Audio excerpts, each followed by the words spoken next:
하나님은 우리가 거룩한 삶을 살기를 원하십니다. 왜냐하면 하나님은 거룩한 분이시고 당연히 하나님의 자녀인 우리들도 하나님을 따라서 거룩하게 살기를 하나님은 원하세요. 이 거룩이라고 하는 말의 뜻은 구별되었다, 분별되었다라고 하는 뜻입니다. 하나님의 영광을 위하여 또 하나님이 쓰시기에 합당하도록 깨끗하게 또 정결하게 구별되어 있는 상태를 우리는 거룩이라고 부른다고 배웠습니다. 하나님이 쓰실 수 있도록, 하나님께 영광을 돌릴 수 있도록 깨끗하고 정결하게 구별되어 있는, 식별되어 있는 상태를 거룩이다라고 한다고 배웠습니다. 자, 그렇다면 거룩한 삶을 살기 위해서 우리는 어떻게 해야 할 수 있을까? 오늘 우리가 읽은 본문의 말씀에서는 거룩한 삶을 사는 것은 한마디로 이야기하면 성령을 따라 사는 것이다라고 이야기를 합니다. 사람은 성령을 따라 살아갈 때만 거룩한 삶을 살아갈 수 있습니다. 16절의 말씀입니다. 내가 이르노니 너희는 성령을 따라 행하라. 성령을 따라 살아가라는 것입니다. 그리하면 육체의 욕심을 이루지 아니하리라.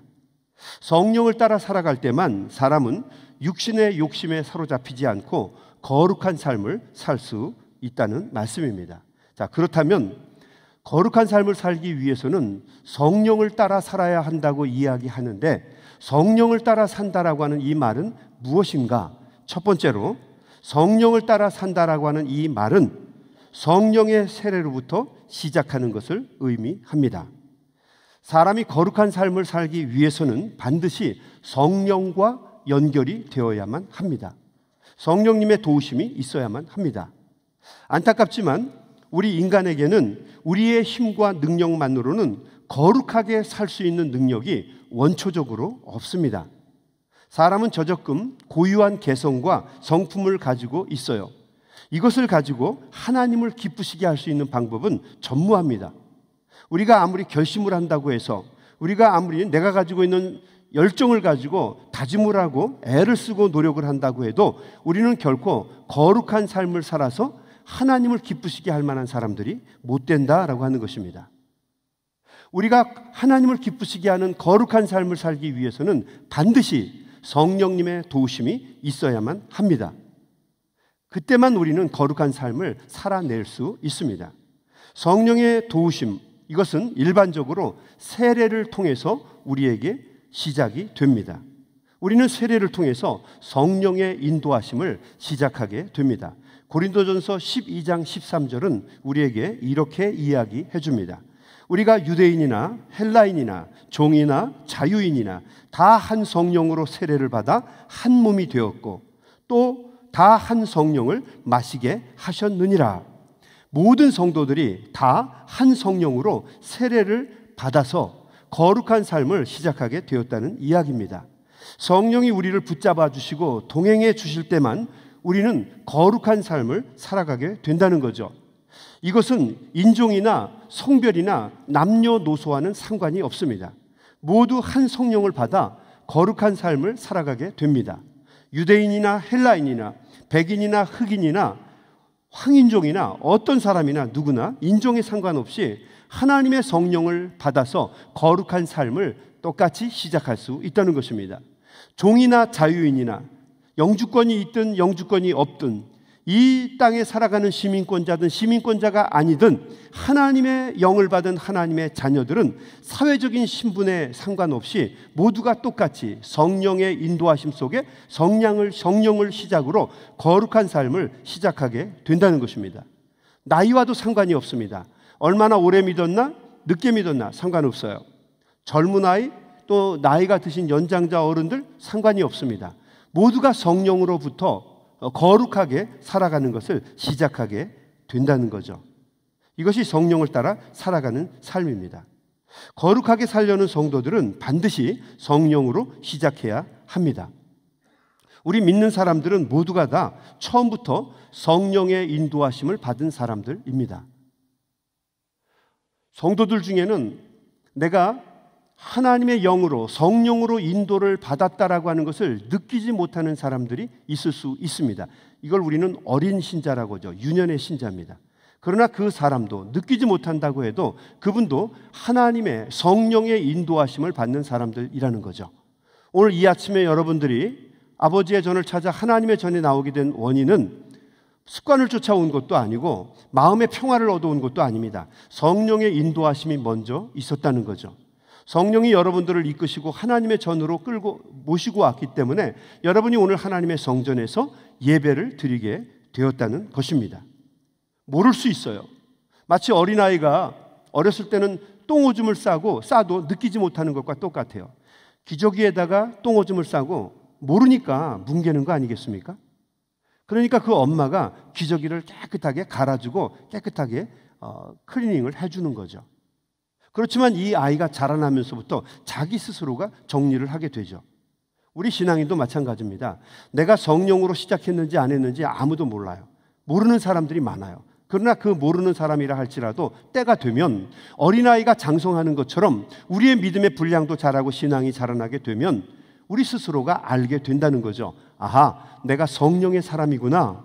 성령의 사람이니까 이렇게 살아서는 안 되겠구나. 하나님이 기뻐하시는 거룩한 삶을 살아야겠구나. 스스로 알게 된다는 거죠. 그래서 장성한 믿음의 분량이 될 때까지 우리는 항상 성령을 구하는 삶을 살아야 합니다. 매일의 삶 속에서도 마찬가지입니다. 아침에 우리는 눈을 뜰 때마다 성령님의 임재하심을 구하면서 하루를 시작해야 합니다. 성령님, 오늘 하루도 나를 도와주십시오. 내가 만나는 모든 사람들에게 하나님을 영화롭게 할 수 있게 도와주시고, 만나는 모든 사람들이 시험에 들지 않도록 지켜주시고, 내가 오늘도 수고하고 땀 흘리며 애쓸 때에 손이 수고한 대로 복록을 누리게 해주시고, 나를 만나는 모든 사람들이 기쁨과 감동을 경험하게 해주십시오. 기도로 성령님의 이끄심을 위해서 기도하면서 하루를 시작하라는 거죠. 이것이 거룩한 삶을 시작하는 우리 성도들의 자세예요. 일을 끝내고 밤에 침대에 누워서 잠을 청할 때도 성령님께 감사하는 기도를 드리라는 거죠. 오늘도 주님께서 나를 도와주시고 인도해 주셔서 성령님의 이끄심 속에서 오늘 하루를 복되게 살았는데 혹시 내가 잘못한 것은 없는지, 하나님이 기뻐하시지 않는 일을 행해서 혹시 영광을 가린 것은 아닌지, 내 욕심이나 욕망에 치우친 삶을 살지는 않았는지 스스로를 되돌아보고 성령의 인도하심을 구하는 것, 이것이 우리가 거룩한 삶을 살아가는 성도들의 기본적인 모습이라는 거죠. 우리가 성령님이 인도하시는 것을 깨닫게 되면 조금 자존심이 상하고 기분 나쁜 일이 있어도 우리는 참고 넘어가는 법을 배우게 됩니다. 인내하고 좀 더 큰 성도로 성장하게 됩니다. 그래서 우리는 항상 모든 삶을 시작할 때 성령님의 임재하심, 이끄심, 도와주심을 먼저 구하면서 성령님과 함께 삶을 시작해야 한다는 거죠. 왜냐하면 여러분은 이미 성령으로 시작을 한 사람이기 때문에 그렇습니다. 두 번째, 거룩한 삶을 살기 위해서는 성령의 세례를 받을 뿐만 아니라 성령의 충만하심을 경험해야 합니다. 성령이 충만할 때만 우리는 하나님이 기뻐하시는 거룩한 삶을 살게 됩니다. 성령으로 시작하는 삶을 유년의 삶이라고 한다면, 어린 신자의 삶이라고 얘기한다면, 성령의 충만함을 사는 사람을 장성한 분량의 믿음의 삶을 사는 성도라고 이야기할 수 있습니다. 성령이 충만할 때 우리는 하나님이 기뻐하시는 영광 받으시는 일들을, 거룩한 삶들을 살아낼 수 있습니다. 사도행전과 누가복음에 보게 되면 어떤 인물들 또 어떤 사건들이 일어날 때 이 모든 것들을 주관해 나가시고 이끌어 가시는 분이 사람이 아니고 성령님입니다. 성령이 모든 것을 이끌어 가요. 그래서 누가복음과 사도행전에 보면 이런 구절들이 참 많습니다. 성령이 임하시면, 이런 구절이죠. 성령이 임하시면, 우리 잘 아는 구절 이런 게 있잖아요. 성령이 임하시면 너희가 권능을 받고 예루살렘과 온 유대와 사마리아와 땅끝까지 이르러 뭐가 되라? 그렇죠. 내 증인이 되라. 그 시작이 무엇입니까? 성령이 임하시면이에요. 또 이런 구절도 많이 나오죠. 성령의 충만함을 받고, 이 구절이 또 제일 많아요. 성령이 충만하여, 아무개가 성령이 충만하여, 이런 구절들이 참 많이 나옵니다. 성령이 아무개더러 이르시되, 성령이 빌립더러 이르시되, 성령이 사도 바울에게 말씀하여 이르시되, 이런 구절들이 많이 나오죠. 성령이 강권하심으로, 성령이 못하게 하심으로, 성령이 막으신지라. 그래서 이 사도행전에 보게 되면 우리 인생의 삶의 주체가 성령님입니다. 성령님. 놀라운 일들이 일어나게 만드시는 주체가 바로 성령이에요. 아무리 부족하고 모자란 사람이라도 성령이 그 사람을 꽉 잡고 그의 안에 충만하게 임하시면 그가 거룩한 사람이 되어 자신이 상상도 할 수 없는 놀라운 일들을 이루는 것을 성경은 우리에게 증언합니다. 스데반이 성령이 충만하여 주님을 증거하다가 순교의 길을 걷게 됩니다. 이것은 쉬운 일이 아니에요. 사람에게는 생존 본능이 누구에게나 있기 때문에 순교하겠습니다. 순교하는 사람은 그 쉬운 일이 아니에요. 사람은 누구나 다 살고 싶어요.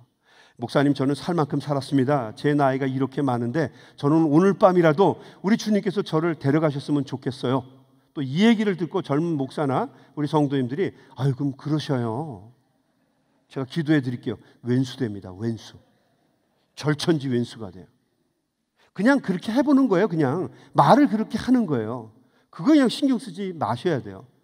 우리 한국 분들은 그런 게 참 많으시잖아요. 그죠? 목사님 신방 오실 필요 정말 없어요. 아유, 전 정말 목사님 오시는 거 부담스러워. 이 얘기는 무슨 얘기예요? 너 안 오면 죽는다. 지금 이 소리 하고 있는 거예요. 꼭 오세요. 그 소리입니다. 알아서 들어야죠. 알아서. 순교의 길을 걷는 거 아무나 가는 게 아니에요. 성령님이 도와주시고 인도해 주실 때만 이게 가능하다는 거죠. 예루살렘의 성도들이 성령이 충만하여 간절한 마음으로 기도할 때 성령님께서 베드로를 감옥에서 나오게 하셔서 그들이 있는 곳으로 가게 하십니다. 성령이 충만하여 사도 바울이 빌립보 감옥에 갇혀 있을 때 성령의 도우심으로 기도할 때 지진이 일어나고 그의 발에 차였던 착고가 풀리면서 자유의 몸이 되게 됩니다. 그러나 성령이 충만해지니까 도망가지 아니하고 그 죄수들을 지키고 있던 간수가 죄수들이 없는 줄로 착각해서 칼을 들어서 자기의 목을 찔러 자결하려고 하는 것을 보고 사도 바울이 이야기합니다. 우리가 도망가지 않는다. 여기에 있을 것이다. 귀한 생명 끊지 말아라. 간수가 감동을 하죠. 낮에는 사도 바울을 고문하고 때리고 모욕하던 사람이었는데 그 사도 바울의 모습을 보면서 그가 은혜를 경험합니다. 사도 바울에게 있는 성령의 그 능력을 보면서 그가 깨닫습니다. 주님, 사도 바울에게 고백하죠. 선생님, 내가 어떻게 하여야 구원을 받겠습니까? 사도 바울은 그에게 세례를 주고 그뿐만 아니라 온 가족과 식솔들을 구원해내는 놀라운 일을 이루게 됩니다. 어떻게죠? 어떻게 해서? 성령이 충만해서. 성령의 놀라운 충만의 역사가 있을 때 사람은 더 뜨겁게 기도할 수 있고 병든 사람을 고치기도 하고 귀신을 물리치기도 하고 핍박하는 사람들을 이겨낼 수 있는 힘과 능력을 얻게 된다는 거죠. 성령이 충만한 사람은 더 이상 자기 자신을 삶의 기준으로 여기지 않습니다. 자신을 위해 살지도 않고 모든 행동의 동력을 자신에서 찾지도 않습니다. 자신의 목적을 위해서 인생을 살아가지도 않습니다. 성령이 충만한 사람은 오직 성령의 이끄시는 대로 성령을 따라 하나님의 영광을 위해서 살게 됩니다. 그래서 성령이 충만한 사람은 거룩한 사람이 될 수 있고 하나님이 기뻐하시는 삶을 살아가게 됩니다. 사람은 둘 중에 하나에 이끌리는 삶을 살게 됩니다. 첫째는 육체에 이끌리는, 육체를 따라 사는 삶을 살든지, 두 번째는 성령을 따라 살든지 둘 중에 하나를 살아간다는 거죠. 그런데 이 둘은 항상 서로 부딪히고 다투고 싸웁니다. 육신의 욕심을 따라 살아가는 것과 성령을 따라 살아가려고 하는 이 두 마음이 항상 내 안에서 다투고 분쟁한다는 거죠. 17절 말씀입니다. 육체의 소욕은 성령을 거스르고 성령은 육체를 거스르나니 이 둘이 서로 대적하므로 너희가 원하는 것을 하지 못하게 하려 함이니라. 성도는 어떤 사람입니까? 성령의 충만함으로 성령을 따라 살려는 사람이에요. 불신자들, 주님을 모르는 사람들은 어떤 사람들입니까? 이들은 세상의 소욕, 세상의 욕심을 따라서 살아가는 사람들입니다. 그리고 오늘 우리가 읽은 말씀에서는 세상의 욕심을 따라 살아가는 사람들은 어떤 삶의 모습과 열매를 맺는가? 19절 말씀입니다. 육체의 일은 분명하니 곧 음행과 더러운 것과 호색과 우상 숭배와 주술과 원수 맺는 것과 분쟁과 시기와 분냄과 당 짓는 것과 분열함과 이단과 투기와 술 취함과 방탕함과 또 그와 비슷한 것들이다. 그와 같은 것들이다라고 이야기를 했어요. 이것들이 세상의 욕심을 따라가는 사람들의 모습이라는 거죠. 혹시 여러분이 가시는 곳에 분쟁이 일어나진 않습니까? 여러분이 가시는 곳에 사람들이 욕심이 충만해지지는 않나요? 여러분이 가는 곳에 이상하게 선하게 산다고 생각을 하는데 혹시 여러분이 가는 곳에 거기에 다툼과 싸움이 일어나지는 않습니까? 우리 자신 한번 되돌아 보아야 한다는 거죠. 그리고 사도 바울은 엄숙하게 이렇게 우리에게 경고합니다. 이런 일을 하는 자들은 하나님의 나라를 유업으로 받지 못할 것이다. 육체의 욕심을 따라 살아가는 사람들은 하나님의 나라를 유업으로 받지 못한다, 구원함을 얻지 못한다는 이야기입니다. 이것은 굉장히 무서운 이야기죠. 인생을 다 살고 나면 둘밖에는 남지 않는데 생명의 길과 사망의 길이 있는데 우리가 가야 할 성도들의 길은 생명의 길 아닙니까? 그렇다면 우리가 이것을 보면서 아하, 육신의 소욕을 따라 살아가는 이 삶을 멀리해야겠구나, 이것이 우리의 삶의 목표가 되어야 한다는 거죠. 사도 바울은 로마서 8장 4절과 갈라디아서 5장 16절에서 우리에게 이렇게 권면합니다. 너희가 육체를 따라 살지 말고 성령을 따라 살지니라 라고 하는 거죠. 성령을 따라 살아야 산다는 것입니다. 예수님께서는 성령에 대해서 말씀하시면서 성령을 바람에 비추어서 말씀하신 적이 있었어요. 요한복음 3장 8절에 보게 되면 니고데모와 대화하시면서 성령을 바람에 견주어서 말씀을 하셨습니다. 바람이 임의로 불매 내가 그 소리를 들어도 어디서 와서 어디로 가는지 알지 못하나니 성령으로 난 사람도 다 그러하니라. 성령은 바람과 같은데 어디로 나서 어디로 가는지 모르는데 하나님의 사람들, 거룩하게 살려고 하는 사람들, 성령에 이끌려 사는 사람들, 성령이 충만한 사람들은 성령이 이끄시는 것을 자연스럽게 따라가는 사람들이라는 거죠. 여러분, 우리 성도님, 우리 한인교 성도님들과 같은 사람들이라는 얘기예요. 잘 모르지만 우리가 성령을 따라 살아가는 사람이에요. 우리 제가 있던 그 캘리포니아, 거기는 바다가 참 많습니다. 바다가 있다 보니까 사람들이 윈드 서핑을 굉장히 좋아해요. 그 추운 겨울이 됐는데도 거긴 겨울이 없어요. 따뜻합니다, 겨울이 돼도. 그러다 보니까 이른 아침부터 밤 늦게까지 윈드 서핑을 타는 사람으로 가득 차 있어요. 얼마나 많은지. 쌈스크럽이나 카스코 같은 데 가게 되면 윈드 서핑, 그 보드를 갖다가 팝니다. 큰 보드를 팔아요. 보신 적 있나요? 제가 무슨 얘기하는지 아세요? 네. 그 보드가 있잖아요. 큰 보드.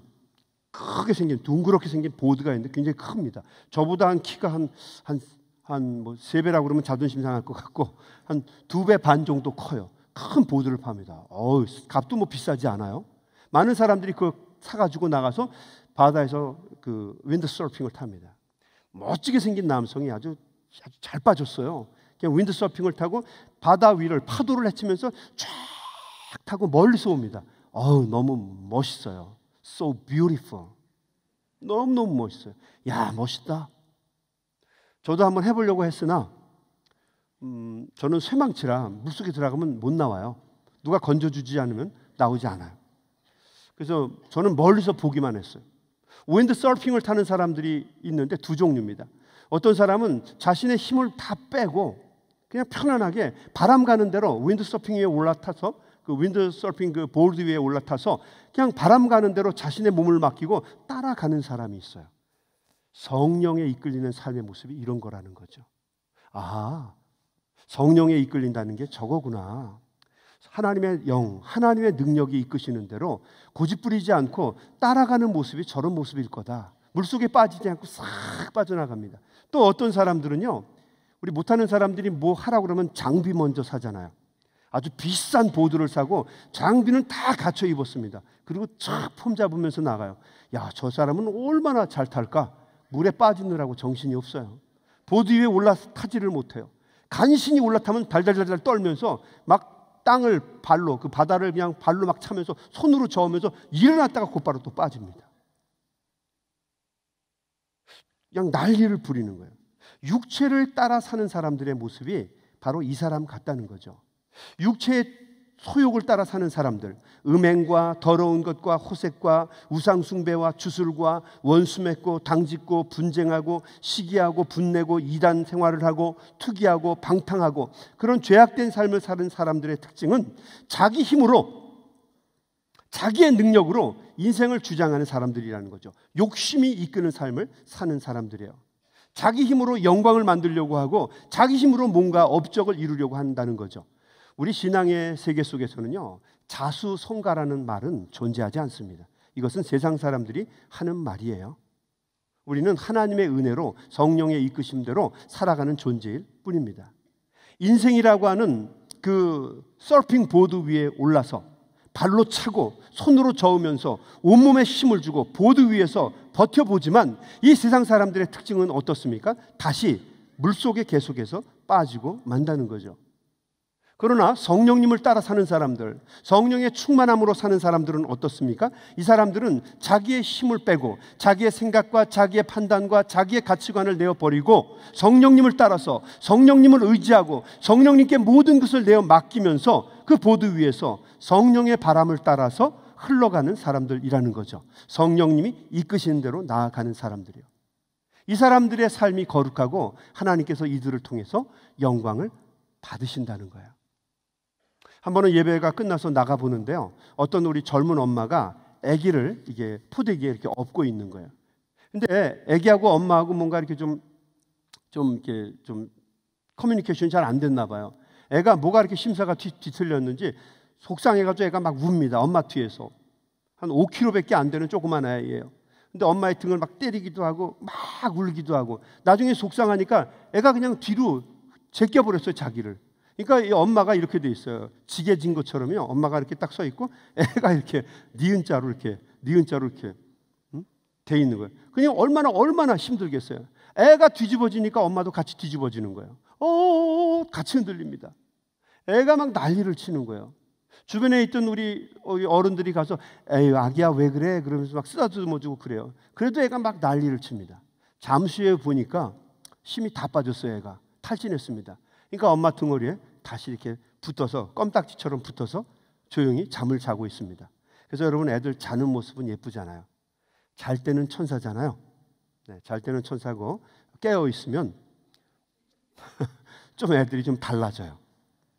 타락한 천사가 될 때가 있어요. 간혹 등허리에 이렇게 누워서 애가 잠을 잡니다. 같은 5kg의 무게인데 너무너무 다른 거예요. 똑같은 무게인데 버둥거릴 때는 애가 힘들었는데 그 아이가 가만히 엄마에게 붙어 있으니까 그러니까 엄마도 평안하고 아이도 평안한 거죠. 성령이 충만하다는 말은 무엇입니까? 성령이 충만했다는 말은 무슨 혈기가 충만하고 도끼가 충만한 게 아니에요. 많은 사람들은 잘못 이해하고 있어요. 성령 충만이라고 하는 말을 어떤 사람들은 그냥 내가 아주 힘이 충만한 거, 에너지와 기운이 충만한 거를 성령 충만이라고 생각하는 사람들이 많아요. 천만에요. 전혀 반대예요. 성령 충만은 무엇인가? 성령 충만은 자기의 모든 힘을 비우는 거예요. 자기의 생각과 자기의 마음을 철저하게 내려놓는 것입니다. 그리고 성령님이 이끄신 대로 가는 거예요. 내 안에 내가 가득 차 있는데 어떻게 내가 성령이 충만할 수 있겠어요? 내가 나를 비울 때 성령이 나를 이끄시고 나의 안에 가득하신 것이죠. 내게 능력 주시는 자 안에서 내가 모든 것을 할 수 있느니라. 이거를 사람들이 잘못 이해해서 그냥 혈기 충만해요. 도끼 충만합니다. 아주 악기가 충만해요. 목사님 내가 한번 해보겠습니다. 성령님의 힘으로. 네 힘으로 하는 거죠. 그건 성령은 그렇지 않아요. 성경에 나와 있는 성령은 자신의 힘과 계획과 생각을 다 내려놓고 하나님께 온전히 나를 내어 맡길 때 하나님이 이끌어 가시는 모습을 성령 충만이라고 이야기합니다. 이 상태에서는요, 자신의 무게가 느껴지지 않습니다. 하나님과 내가 하나가 되어 유니오 미스티카를 이루게 됩니다. 이 사람이 바로 거룩한 사람이라는 것입니다. 자신의 고집으로 인생을 살지 않고 성령의 인도하심을 따라가며 살아가게 됩니다. 그 살아가는 모습이 거룩해집니다. 우리 예수님께서도 십자가에 달려 돌아가실 때 죽음을 바로 앞두고 하나님께 모든 것을 내어 맡기셨어요. 자신의 생각과 모든 마음을 다 비우시고 주님은 이렇게 말씀하셨죠. 아버지요, 아버지의 손에 내 영혼을 맡기나이다. 이것이 성령 충만한 모습이에요. 성경에 보게 되면 사도 바울도 처음에는 아주 날카로운 사람이었어요. 사도 바울은 기면 기고 아니면 아닌 사람이었어요. 그는 율법을 따라 살아가는 사람이었고요. 삐뚤어지거나 이해가 되지 않는 것을 보면은 절대로 타협하거나 받아들이지 않는 사람이었어요. 그런데 시간이 지나면서 사도 바울이 성령님과 동행하게 되면서부터 그의 모습은 오히려 부드럽고 유순하고 따뜻한 사람이 되었어요. 젊었을 때는 그가 늘 하던 이야기가 내가 베냐민 왕족의 후손이고 유대인 중에 유대인이고 율법에 정통한 사람이고 율법으로는 유대 최고의 가문이었던 가말리엘 문화의 문화생이고 자기 잘난 것만 이야기했어요. 그러나 그 안에 성령이 가득하게 되고 시간이 지나가면서부터 성령이 충만하고 성령님과 동행하게 되면서부터 사도 바울의 고백은 이런 것이었어요. 나는 날마다 죽노라 라고 하는 거죠. 내가 사도들 중에서 가장 작은 사도라고 고백했어요. 내가 제때를 태어나지 못하고 태어난 칠삭둥이라고 이야기를 했어요. 심지어는 자기를 내가 바로 죄인이요, 죄인 중에 괴수요, 심지어는 자기 자신을 향해서 내가 바로 연병이라고 이야기를 했어요. 연병이 뭐죠? 장질부사입니다. 장질부사. 장티푸스 우리 아시잖아요. 보기만 해도 탁 옵는 거예요. 그래서 우리가 욕을 할 때 그렇게 욕을 하잖아요. 왜 욕을? 그 연병입니다. 그 연병. 보기만 해도 오르는 연병. 소망이 없는 거예요. 철저하게 망가진 인생. 이런 사람이었다고 그가 고백을 한 겁니다. 성령이 충만하게 되니까 자기 자신을 비우게 되고 성령님의 이끌리심을 경험하게 됩니다. 한번 우리 삶 속에서도 가만히 보세요. 못난 남자들이요, 아내 앞에서 그냥 폼을 잡습니다. 폼을 잡아요. 내가 이래봬도 옛날에 이런 사람이었어. 내가 이 손으로 말이지 다 했어. 까불고 있어. 이런 분이 있어요. 목사님, 나는 우리 집사람이요, 제 나이가 80이지만 한 번도 내게 말대꾸한 적이 없고 꼼짝 못하게 하면서 저는 살아갑니다. 목사님, 제가 이런 사람입니다. 그럼 제가 뭐라고 얘기할까요? 잘났다 그러지 않겠습니까? 그런 집은 평화가 없어요. 물어보세요. 자녀들도 힘들어하고요, 아내들도요. 물어보세요. 권사님 행복하세요? 그럼 뭐라고 얘기할까요? 어이구. 자기를 빼버리는 거예요. 비우는 거예요. 성령님이 이끌어 가시겠지. 성령님이 도와주시겠지. 그 유순한 마음으로, 부드러운 마음으로 사는 것입니다. 그럼 우리 주님께서 아름다운 가정을 이끌어 주시죠. 까불고 있어. 그럴 게 아니라 그분이 말씀하시는 대로 파를 사와라 그러면 파를 사오고, 슈퍼마켓 둘러서 뭐 사가지고 두부 사가지고 와라 그러면 사오는 거예요. 이끌리면서 가는 겁니다. 그럼 가정이 어떻게 돼요? 평화를 누리죠. 우리 삶도 마찬가지입니다. 내가 내 인생의 주인이 되어서 막 주장하는 것이 아니라 나를 빼는 거예요. 내 생각을 접는 겁니다. 그리고 성령의 인도하심 속에서 하나님의 말씀과 뜻대로 살아가는 것입니다. 이것이 바로 성령이 충만한 모습입니다. 그때 하나님이 주시는 은혜가 충만하게 된다는 거죠. 그 삶의 모습이 거룩하다는 거죠. 우리 아틀란타 한인교회 성도님들의 삶 속에 하나님이 주시는 부드러운 성령이 충만하게 임하시기를 주의 이름으로 간절히 축원합니다. 세 번째, 성령을 따라 살아야 사람이 거룩해지는데, 거룩한 삶을 살 수 있는데, 성령을 따라 산다는 삶은 무엇인가? 그것은 성령의 열매를 맺는 삶입니다. 자, 간단하게 정리해 볼까요? 자, 성령의 삶은 성령을 따르는 삶은 성령으로 시작해서 성령으로 충만해지고 나중에 성령으로 열매를 맺는 삶이에요. 성령으로 시작해서 성령으로 충만해지고 또 성령으로 열매를 맺는 삶입니다. 성령님의 인도하심을 따라 살게 되면 그 사람은 반드시 성령의 열매를 맺게 되어 있어요. 그 열매의 모습은 거룩합니다. 거룩한 사람은 반드시 성령의 열매를 가지고 있어야만 합니다.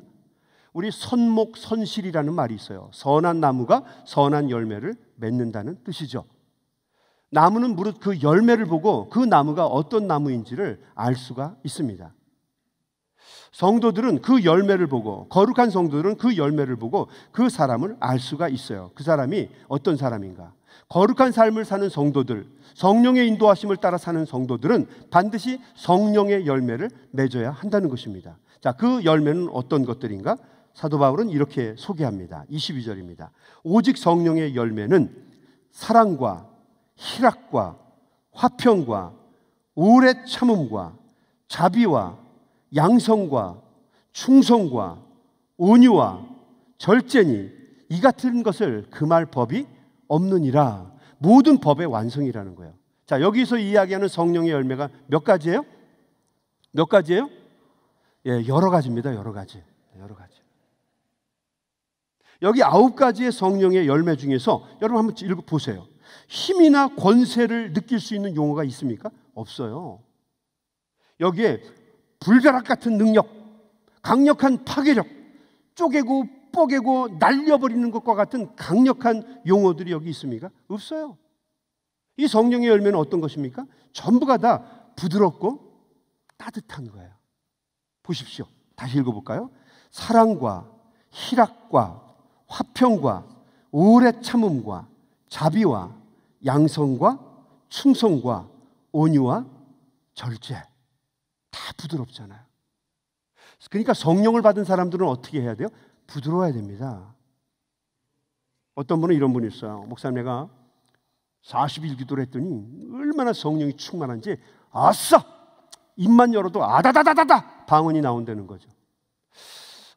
말은 그런 것 같은데 모습을 보면 안 그래요. 흰 동자가 크면 우선 벌써 좀 이상한 거야.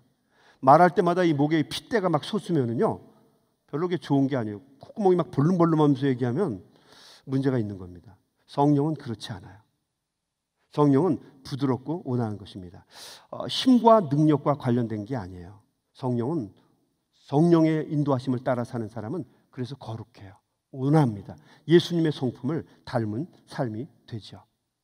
세상에서는 이 열매가 매력적인 열매가 아니에요. 이 열매는 세상 사람들의 열매가 아니고 이 열매는 세상의 소욕을 따라 사는 사람들이 맺는 열매가 아니라 성령을 따라서 사는 거룩한 하나님의 자녀들만이 맺을 수 있는 열매예요. 그래서 이 열매를 보고 우리가 하나님께 영광을 돌리는 거룩한 하나님의 자녀라고 하는 것을 알 수 있다는 거죠. 여러분, 성령의 열매가 우리 한인교회 성도님들의 삶 속에 충만하게 임하시길 주의 이름으로 간절히 축원합니다. 제가 존경하는 목사님 중에 한 분이 우리 하용조 목사님입니다. 이분은 온누리교회를 담임하셨던 목사님이에요. 참 설교를 잘하시는 분이었고요. 누구보다 열정이 많으신 분이었어요. 특별히 한국교회의 경배와 찬양이라고 하는 어떤 예배의 그 포맷을 모든 교회에 도입하게 만든 분이에요. 짧은 시간에 한국 교회의 역사를 바꿔버린 사람, 뭐 이렇게 이야기해도 결코 무리가 아닐 것입니다. 이분이 잘했는지 못했는지에 대해서는 나중에 후대의 역사가 아마 평가를 해줄 겁니다. 아무튼 이분은 대단한 영향력이 있는 분이었어요. 이분이 처음 목회를 하실 때는 약간 좀 과격한, 좀 파격적인 모습들이 있었습니다. 예를 들면 뭐 성도들을 향해서 이 교회를 7년을 섬긴 사람은 무조건 교회를 떠나라. 우리 교회 7년 이상 섬기지 말고 나가서 섬겨라. 뭐 이런 얘기. 세상에 나가 섬겨라. 이런 얘기를 했어요. 7년 이상 교회 다니지 말아라. 또 장로들은 현직 그 시무 장로의 일을 마치게 되면 무조건 다른 교회로 떠나라. 그리고 부목사들은 절대 이 교회에 2년 이상 있어서는 안 된다. 2년 되면 무조건 떠나라. 그러니까 2년 있는 동안에 많이 배워라. 뭐 이런 어떤 논리를 피력하신 분이었어요. 이렇게 이야기하면 교인들 다 떠나야 되잖아요. 근데 놀랍게도 이분이 돌아가실 때는 성도의 수가 7만 5천 명이었어요. 7만 5천 명이었다고요. 아무 생각이 없으시고 7만 5천 명이 굉장히 많은 숫자예요. 굉장히 많은 숫자예요. 7만 5천, 엄청난 숫자예요.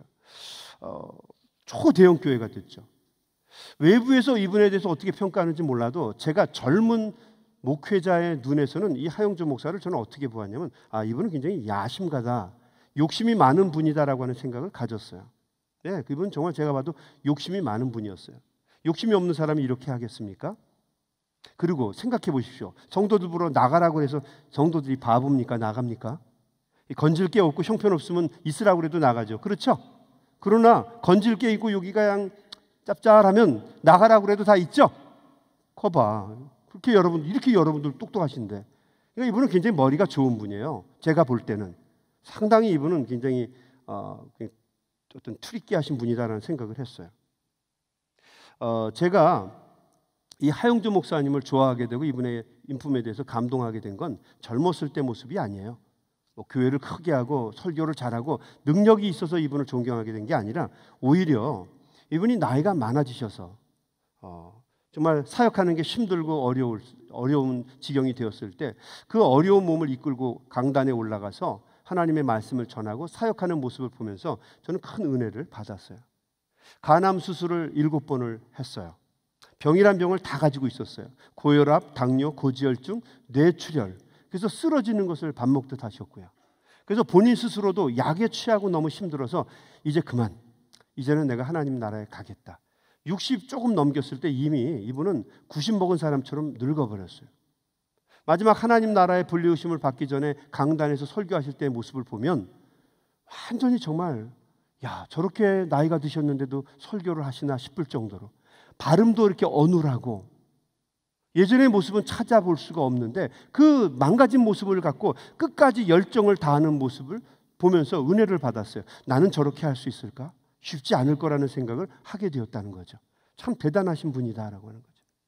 성도들이 이제 그만해라라고 하는데도 목사님 돌아가시면 교회 어려워집니다. 그래서 그분은 나중에는 간 이식 수술까지 받은 걸로 알고 있어요. 얼굴은 퉁퉁 부었고요. 말도 어눌한데 66세로 하나님 나라에 가시게 되었는데 아주 파김치처럼 팍싹 늙으셨어요.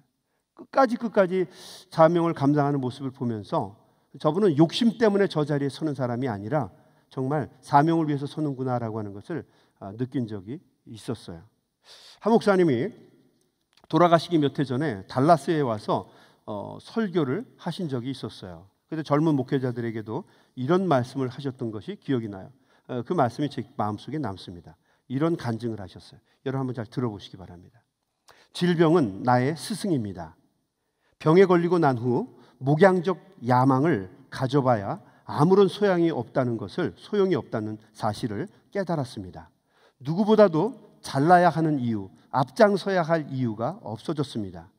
주어진 분수만큼 일하고 열심히 살다가 주님 앞에 가면 그것으로 감사할 뿐입니다. 모든 것을 성령님의 인도하심을 따라 열심히 살면 후회 없는 하나님이 원하시는 거룩하고 경건한 삶을 살 수 있습니다. 성령의 충만하심을 위해서 기도하고 노력하면 후회 없는 삶을 살 수 있을 것입니다. 너무 세상적으로 성공하려는 마음으로 야심과 욕망을 쫓아 부질없는 삶을 살지 않기를 바랍니다. 죽음을 목전에 두고 말씀하시는 이 목사님을 보면서 그 말씀은 진실하다는 생각을 느끼게 되었어요. 하나님이 기뻐하시는 거룩한 삶을 살기를 원한다면 반드시 성령이 이끄시는 삶을 살아야 합니다. 성령이 이끄시는 삶은 성도들의 삶이 그렇듯이 반드시 성령님으로 시작을 해서 성령님으로 충만해야 하고 성령의 열매를 맺는 삶을 살아야 한다는 거죠. 이 일을 위해서 우리 성도들은 매일같이 기도하고 간구하고 우리 자신의 삶을 되돌아보고 반추하면서 내가 성령에 이끌리는 삶을 살아가고 있는지 확인하며 우리 자신을 점검해야 한다는 것입니다.